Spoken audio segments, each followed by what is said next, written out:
Hola, ¿qué tal? Muy buenas tardes. Bienvenidos a una nueva consulta virtual desde las redes de Oncopal. Como cada jueves, pues tenemos al invitado especial, el cirujano oncólogo, el doctor Ángel Arana. ¿Cómo está, doctor? Muy buenas Hola, tardes. buenas tardes. Muy bien, muy bien.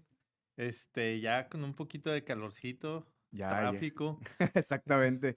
Ahorita, venías de un procedimiento. Bueno, hablando del caso que vamos a hablar el día de hoy, nos compartieron por redes Ujú. un caso clínico Sí, acerca del cáncer cervicouterino. justamente por eso, como tú lo habías mencionado aquí en la apertura y en la introducción, pues aquí es una forma en la que la gente se puede acercar hacia Exactamente. nosotros y como lo mencionaste, ¿no? Que es una consulta virtual, pues prácticamente este caso clínico, pues es una consulta virtual, ¿no? Digamos, ¿cómo te llegó? O sea, haciendo un poco de introspección, ¿cómo fue o sea, cómo podríamos, cómo veríamos este caso desde tu perspectiva, obviamente, cómo se evaluaría, sabiendo que el paciente nos compartió ciertas características de lo que está pasando dentro de su sintomatología? Imagino que también varios estudios. Igual si nos puedes platicar cómo es que se dio este caso. Sí, sí, sí, claro. Digo, lo interesante de este caso clínico y que normalmente una forma en la que nosotros vamos, aprendiendo más, cada una de las enfermedades es por medio de casos reales, ¿no? Ok. Que es lo más, o sea, Habitual. el día a día de cada uno de nosotros. El caso consiste en que es una paciente de 34 años de edad en la cual ella comienza con un sangrado fuera de su regla, ¿no? La paciente no cuenta con ningún antecedente de importancia, es una paciente joven, sin comorbilidades, es decir, no tiene ninguna enfermedad asociada y de repente dice ella que está con su regla habitual, es decir, cada 28 días y antes de que tuviera algún otro síntoma, ella comienza con un sangrado transvaginal Ok. fuera de su regla, ¿no? Entonces, obviamente para ella le llama la atención. Pero no hay dolor, solamente puro sangrado, Puro entonces. sangrado. Ok. Ella, bueno, así nos lo comenta. Ella comienza con puro sangrado. eh, Dentro de los antecedentes y viendo un poquito más de interrogatorio más específico, pues le preguntamos que cuál era lo que le habían dicho o lo que había checado, ¿no? Entonces ella me comenta que su primer síntoma fue este sangrado, acude con su médico le hace una revisión y en la revisión obviamente el doctor a la hora de hacer un tacto vaginal detecta o toca una lesión, ¿no? O Ok. un tumor, ¿sí? Ante esta sintomatología, pues obviamente se hacen varios estudios, entre los cuales, pues el primer paso es que si a la hora de tener un sangrado normal, a la exploración vaginal se localiza un tumor, pues el siguiente paso que se tiene que hacer, pues es la toma de una biopsia, ¿no? Ok. Regresando al punto, ¿cómo fue el primer acercamiento médico? Me imagino que fue con un ginecólogo o puede ser con un médico general. En estos casos, digo, ya que el paciente o la paciente llegase a presentar este tipo de incertidumbre o llegara a tener algún paciente de los que nos están viendo la situación, ¿qué es lo primero que se debe hacer? ¿Asistir con el ginecólogo o con el médico general? Con cualquiera de los dos, la verdad es que cualquiera de los dos, es el adecuado. Digo, aquí lo importante es que se acuda con un médico. En este caso de un sangrado que se presenta fuera de la regla, que lo más habitual es que acudan con un ginecólogo, Ok. ¿no? Y en este caso sí fue con un ginecólogo. El ginecólogo le hace una exploración vaginal. En la exploración vaginal, detecta un tumor de cervix, así lo reporta, el cual está voluminoso, mide 4 centímetros por 3 centímetros, y le toma biopsia, Ok. ¿sí? Ante esto, pues obviamente ella, te digo, tuvimos este acercamiento, tuvimos esta plática en la cual pues me va comentando cada uno de los pasos por los que fue pasando, Ok. este, y pues muchas de las incertidumbres y mucho de lo que en realidad, va cursando cada uno de los pacientes. Digo, la verdad es que muchas veces nosotros como médicos a veces te apartas un poquito, fuera de la realidad, este, y también siempre hay que ver esos miedos y esas incertidumbres que los pacientes llegan a tener, Como ¿no? o sea, el factor humano. El factor En humano. teoría sí, porque ustedes conocen relativamente las enfermedades, que conocen cuáles son los síntomas que puede tener. O sea, el proceso médico como tal, ustedes ya lo traen, en teoría. Exacto, pero Pero el factor del miedo, la incertidumbre que tiene o que puede llegar a tener un paciente también es difícil o a veces complicado de tratar ujú. hasta cierto punto. Sí, es correcto. Te digo, la verdad es que en alguna ocasión aquí lo nombramos y lo platicamos de una forma pues muy práctica, pero la verdad es que detrás de todos estos diagnósticos y detrás de todas estas enfermedades, pues siempre hay un ser humano en el cual hay que estar conscientes de todo esto, ¿no? La paciente obviamente siente esta incertidumbre, estos miedos, sabe que algo no está pasando, Algo no está pues, bien, que no exactamente. está bien, Sí. ¿no? Y la ventaja es de que acudió inmediatamente a valoración. Y esta valoración fue con un ginecólogo, fue con un especialista. El ginecólogo de una forma adecuada, pues le hace la exploración vaginal, detecta un tumor y le propone una biopsia, ¿no? Ok. La paciente se le realiza la biopsia y después del tiempo establecido, pues ya tenemos el resultado de patología, ¿no? ¿Cuánto tiempo aproximadamente a partir de que el ginecólogo le detecta, en este caso, el tumor? Ujú. ¿Qué tiempo, por ejemplo, tiene que esperar aproximadamente un paciente para recibir el resultado, ¿no? A partir de que se le hace la biopsia, es dependiendo de cada médico o existe un margen general? Normalmente hay un margen, promedio, por Ok, decirlo así. Es decir, el resultado de una biopsia depende de la cantidad ok. del tumor que se toma, de la calidad y del tipo de tumor, por lo cual a veces pudiera retardarse un poquito el tratamiento, ¿no? O más que nada el diagnóstico. Casi en promedio son de 3 a 5 días en lo que se te reportan un reporte de patología como tal. Digo, hay que tener en cuenta que se toma la biopsia, hay que dar chance a que esa muestra se impregne en una sustancia que se llama formol, Ok. para que el patólogo posteriormente pueda tomar esa muestra y empezar a hacer los cortes de parafina, y prepararlos con tinciones especiales y ahora sí meterlos al microscopio, ¿no? Entonces todo eso, por más rápido que lo pudieras llegar a hacer, pues Lleva su digo, lleva su proceso, tiempo y cada exactamente. proceso, te puedo decir, es en promedio de un día por cada una de estas características. Digo, la impregnación de formol, unas 24 horas, el que se pase a parafina y luego que se mande a cortes y Ok. luego que se mande a tinciones. Digo, mínimo, por eso tampoco es como que tan rápido que podamos tener un reporte de patología porque tienen que pasar estos procesos, ¿no? Entonces, por muy rápido que sea, son de 4 días tres máximo. a 5 Ok. días lo más rápido posible.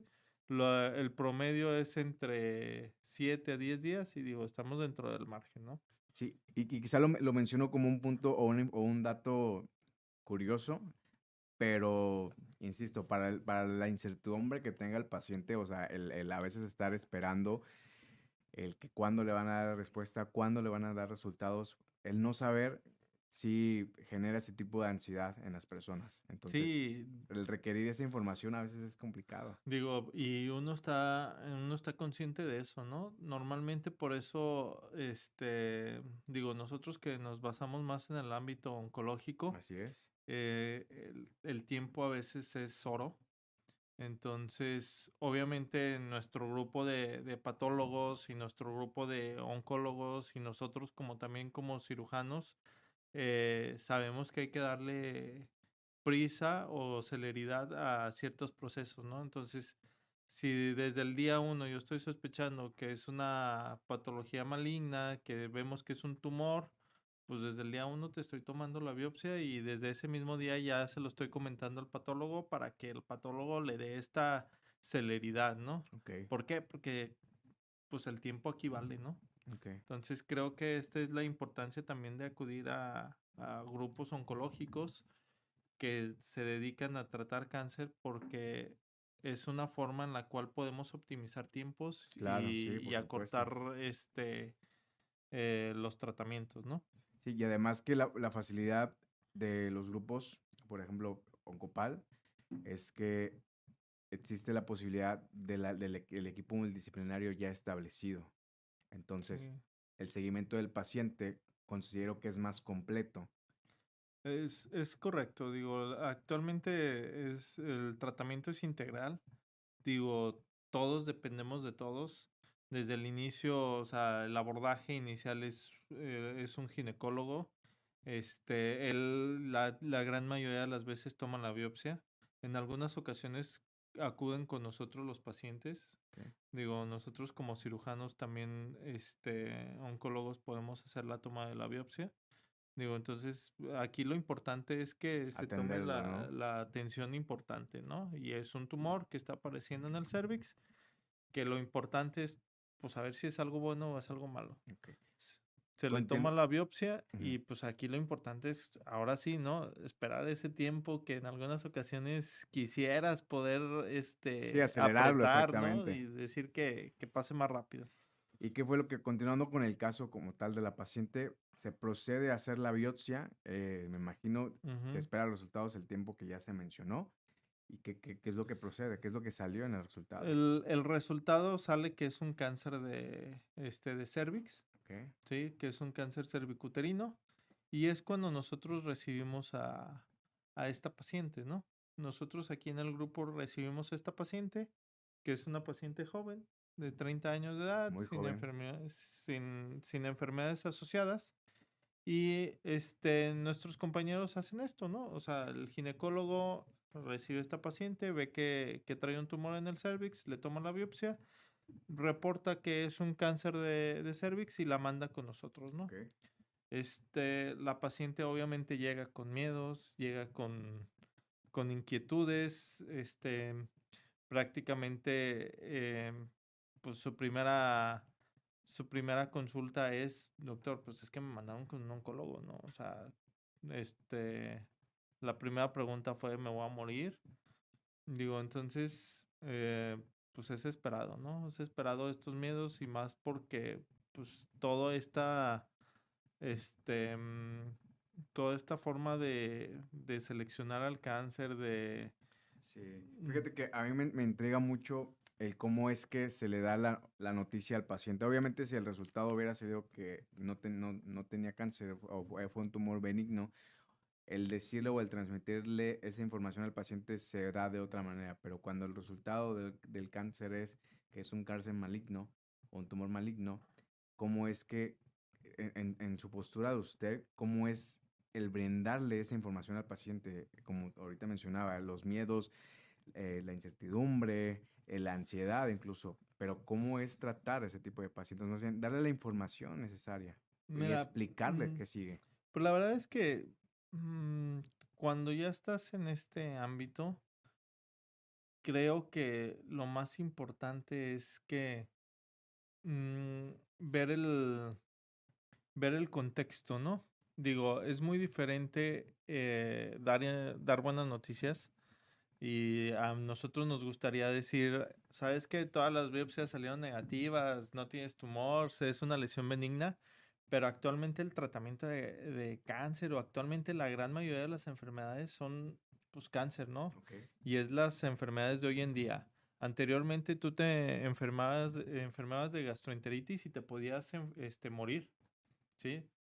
¿Cuántos niños antes de que estuviera esto de la sanitización del agua potable, de los alimentos, del lavado de manos, cuántos no se morían por enfermedad de cólera, diarreas, infecciones virales, ¿no? sí, claro. Actualmente todas estas enfermedades mejoramos nuestra calidad de agua potable, nuestro lavado de manos, nuestra higiene Y eso ha mejorado que estas enfermedades, pues en realidad son pocas las personas que llegamos a escuchar que se mueren por una infección gastrointestinal, ¿no? La gran Sí. mayoría de las veces, pues las minimizamos y decimos, ¿sabes qué? No te preocupes, ve con el médico, que te dé tratamiento y en 3 a 5 días vas a estar, como si nada, ¿no? Ok.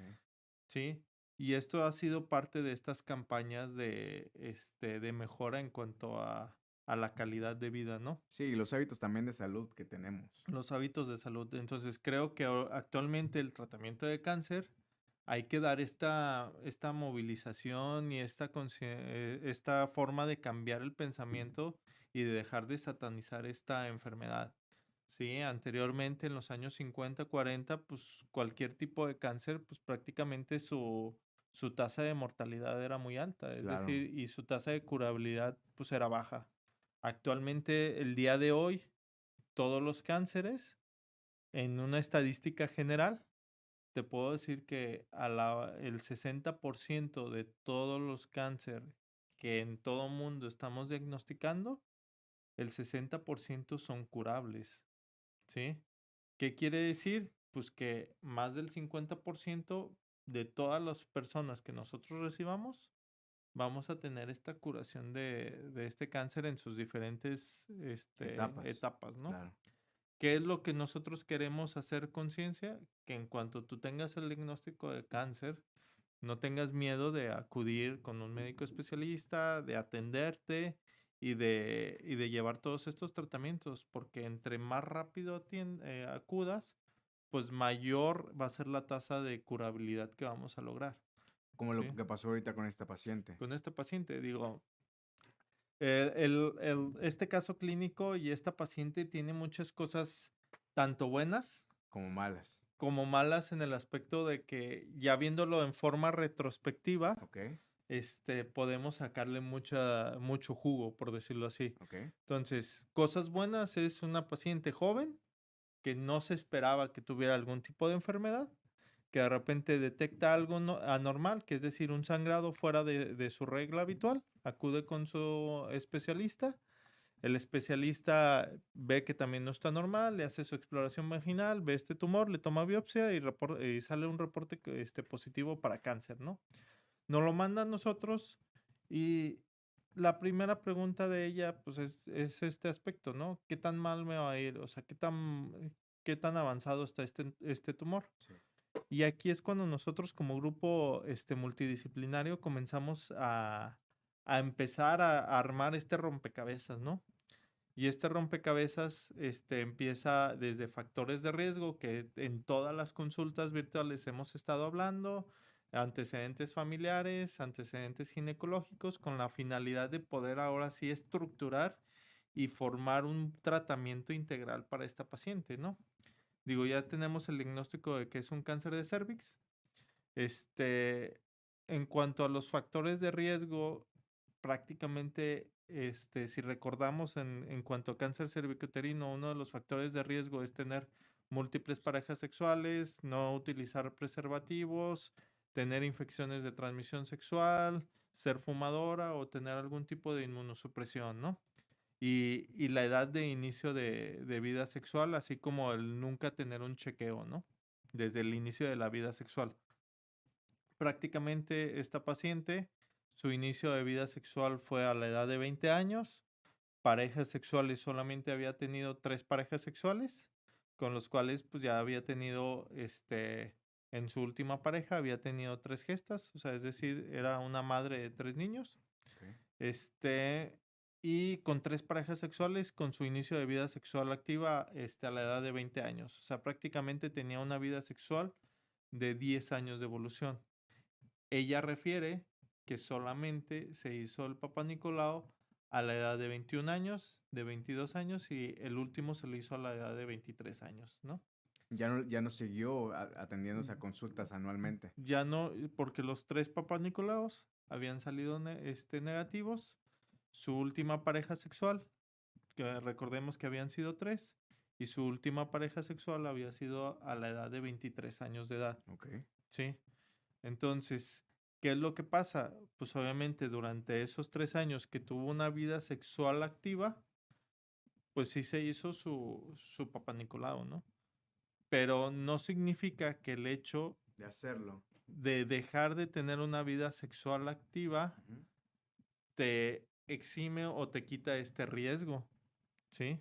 Es decir, y la enfermedad es bien característica. Desde que inicias tu vida sexual activa, hay que estar con tu chequeo de forma anual. En ningún punto te dice o en ningún punto se establece que una vez que tú dejas de tener vida sexual activa, Ya no te haces tu el riesgo chequeo. ya no está. Claro.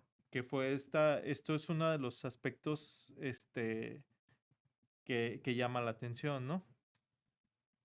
Probablemente, y te hablo de probabilidades porque este, pues no lo sabemos cuándo fue cuando empezó este tumor, pero si recordamos, cuando nosotros tenemos una infección de virus de papiloma humano, normalmente pasan de 5 hasta 10 años hasta que desarrollamos un cáncer cervicuterino, ¿sí? Por qué es tan o sea, por qué es tan tardado el que se pueda tener una reacción a raíz de contraer BPH? ¿Por qué De, 10 o 5 años tienen que esperar para desarrollarse algún porque tipo de tumoración? normalmente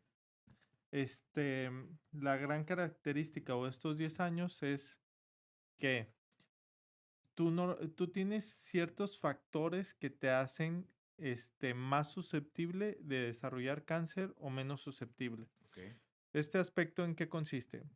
Tú puedes ser fumador toda la vida, yo puedo nunca fumar, pero yo tengo mayores factores de riesgo para desarrollar cáncer de pulmón, aunque yo no haya o que yo tenga factores hereditarios, es decir, muchos antecedentes de papá, mamá, tíos que tuvieron un cáncer de pulmón, tú no tienes ningún antecedente y estos genes pues se pueden heredar y heredamos mucho esta susceptibilidad, ¿no? Ok. Es decir, para mí el hecho de que yo tenga el contacto con el cigarrillo, con un solo cigarrillo puedo desarrollar cáncer de pulmón y a lo mejor tú que fumaste durante toda la vida, tú no tienes tanto estos factores susceptibles para desarrollar el cáncer de pulmón. Esto te lo explico de la siguiente forma. Es decir, somos como una cebolla, ¿no?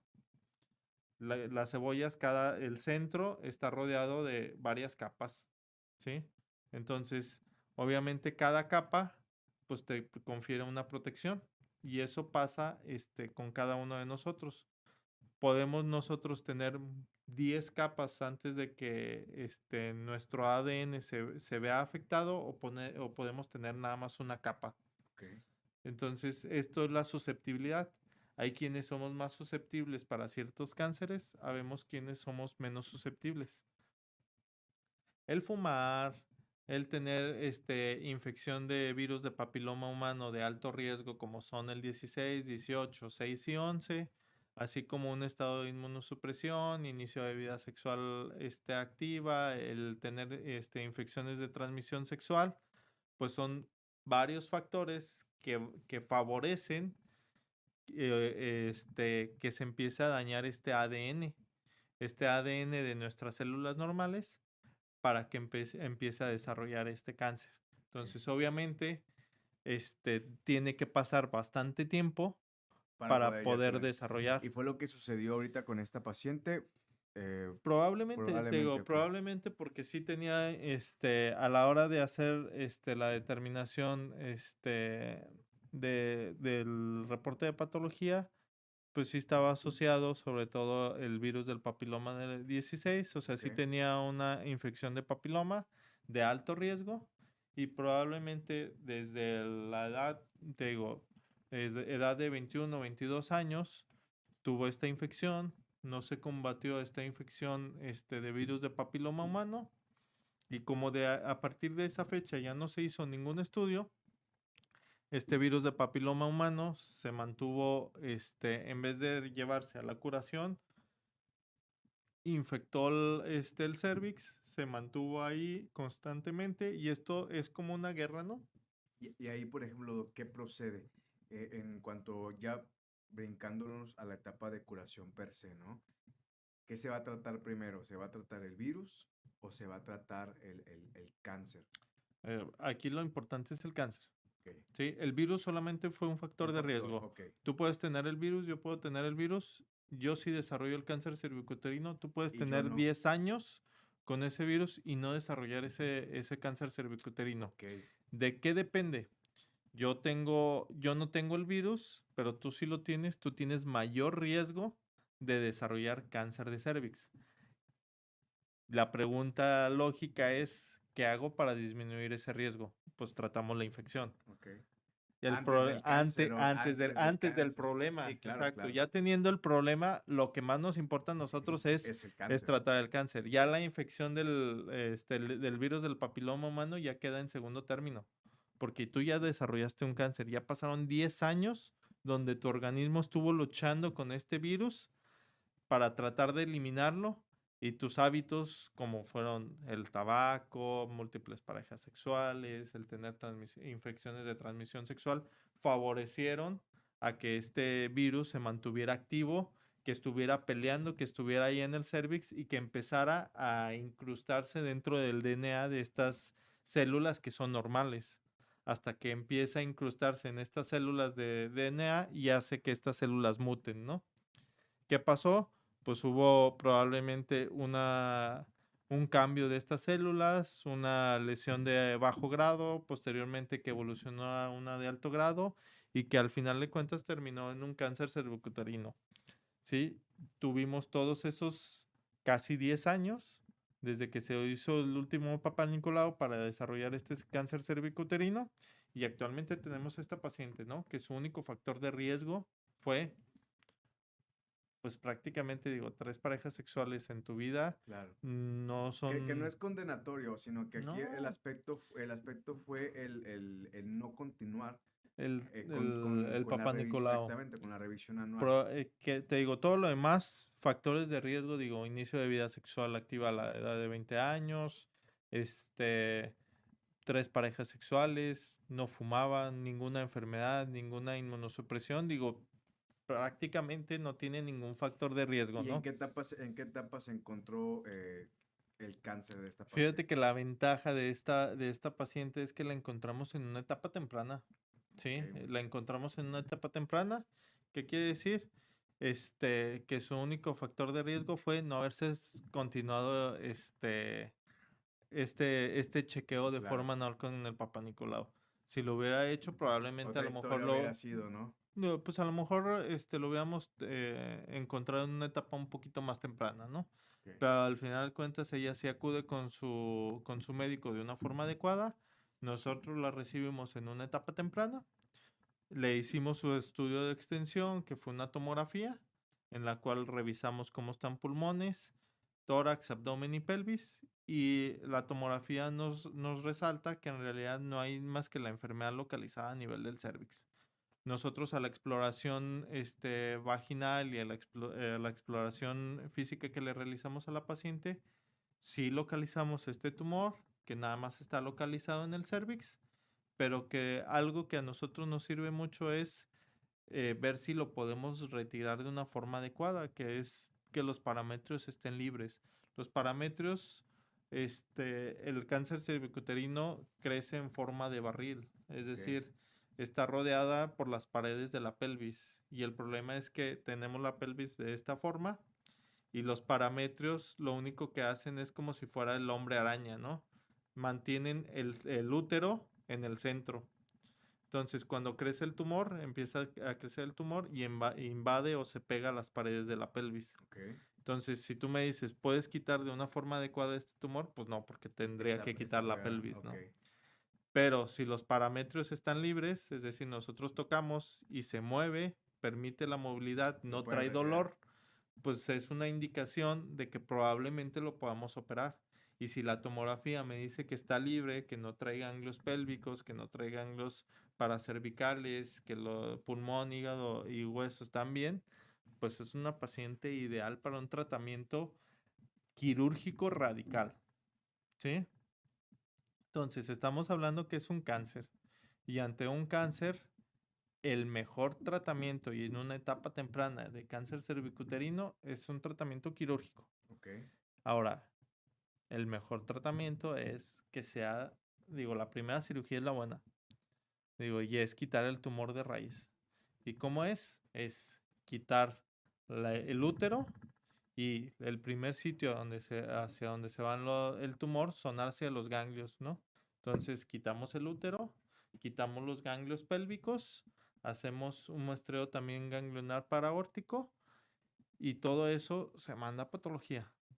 Es decir, quitamos todas las estructuras de fijación del útero, así como todos los ganglios cercanos en la pelvis con la finalidad de poder hacer una cirugía radical. Claro. ¿Sí? De Ya evitar, esto, de evitar que también se desarrolle más, ¿no? Una metástasis, por ejemplo. exacto, más que nada es quitar el tumor de raíz, digo.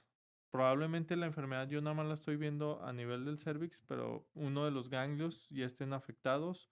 O recuerda que siempre el tratamiento es quitar con bordes negativos. Si yo me voy pegadito al tumor, tengo mucho riesgo de dejar tumor ahí en el sitio de donde estaba, ¿no? Claro. Entonces, por eso se quitan los elementos de fijación del útero, y se quitan los ganglios de la pelvis con la finalidad de dejar limpio toda la zona donde estaba el cáncer.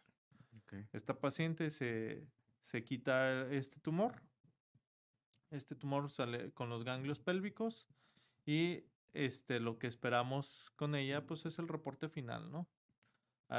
Por tomografía los ganglios no estaban afectados, pero digo, en algunas ocasiones ya teniendo el reporte final, uno de los ganglios pueden tener una célula microscópica y ya está afectado, ¿no? Cosa que la tomografía no lo ve. Ok. Entonces se quitan los elementos, se quita el útero, se quitan los elementos de fijación, se hace un vaciamiento pélvico que es una linfa pélvica y todo eso se manda a patología. Esta paciente después ya nosotros la vemos en el postquirúrgico, evoluciona de una forma adecuada, la cirugía se llevó de una forma satisfactoria, digo, si es una cirugía larga, extensa, más o menos fueron alrededor de 3, 4 horas, Ok. un sangrado que te gusta, unos 400 mililitros, digo, no es tanto. Al día siguiente la paciente comiendo, sin dolor, sin molestias, Recuperándose, me imagino. recuperándose.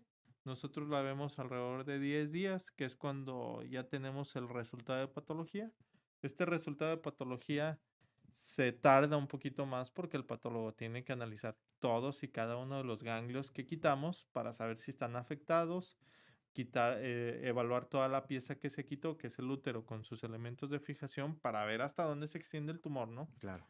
El reporte final sí me reporta que es un tumor que fue de 3 por 3 centímetros, con parámetros libres y con todos los ganglios pélvicos libres, ¿no?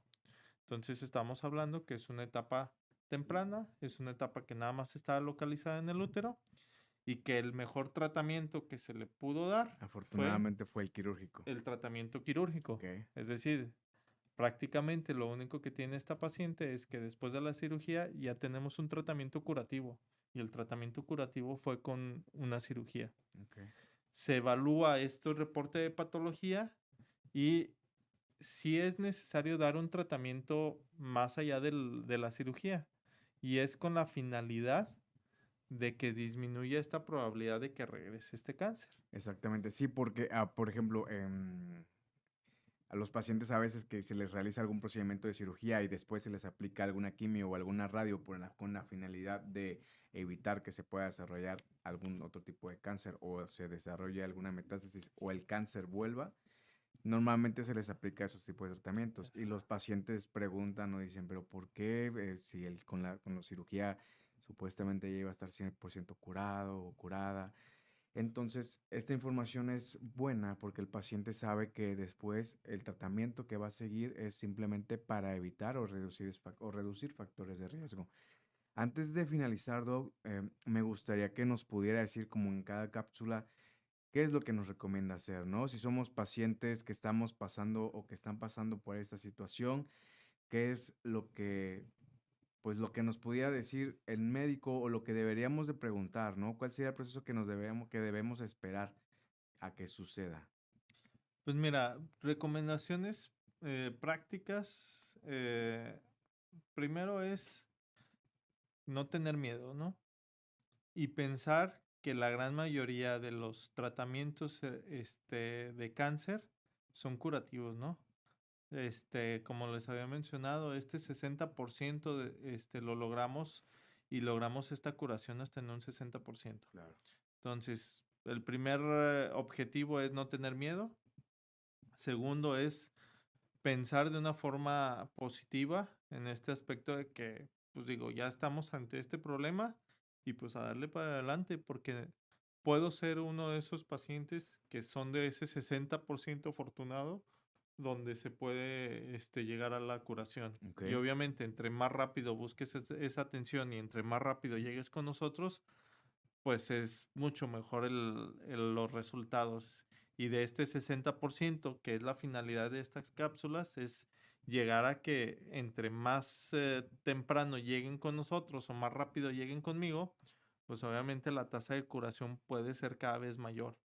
Tengamos en cuenta que muchos de los tratamientos por los cuales ya no los podemos llegar a curar es porque se tardaron en llegar, en buscar o atenderse La con atención, nosotros. exactamente. Entonces, si mejoramos ese aspecto, pues obviamente estos pacientes de ese 60% lo podemos brincar a un 80-90%, ¿no? Efectivamente, doctor. Yo creo que fomentar la cultura de la prevención es necesario en nuestra sociedad para poder evitar que el problema sea mayor. La verdad, le agradezco nuevamente el tiempo que nos ha prestado. Espero tenerlo el próximo jueves con un tema diferente. Igual Sí, si sí, sí. dejen en los comentarios de qué les gustaría que habláramos con el doctor Ángel Arana. Algún tema de cirugía, mi primera vez en la cirugía, qué debo esperar al terminar el procedimiento, etcétera. Yo siento que hay infinidad de temas que se pueden tocar y como cada jueves, pues aquí estaremos a las 12:30 en punto desde las redes sociales de Oncopal. Sigan a todas las redes, suscríbanse a todos los canales, compartan esta información y nosotros nos estamos viendo en una próxima consulta virtual desde las redes de Oncopal. Les deseo un excelente día. Hasta luego. Hasta luego.